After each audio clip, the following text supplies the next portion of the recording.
দেখি তোমার দাদা ভাইকে বলেছিলাম যে বাজার দিয়ে একটু মাছ নিয়ে আসতে।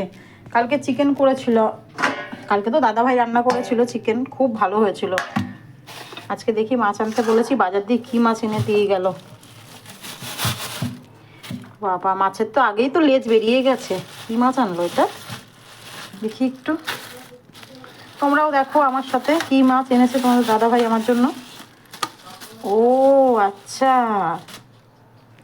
এটা এটা আগেও দেখিয়েছিলাম ভিডিওতে। এটা কিন্তু সেই মাছটাই আবার। আগে বলেছিলাম না যেটা আমার মাছ, আমার খুব ভালো লাগে খেতে। তো এই মাছটা এনেছে।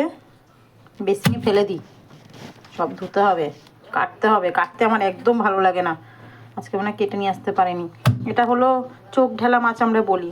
আর এটা পার্শে মাছ। পার্শে মাছগুলো একদম ফ্রেশ, দেখো পুরো চকচক করছে রূপোর মতন গাগুলো, বেশ বড় সাইজের। আমার ভিডিওটা কেমন লাগে বলো।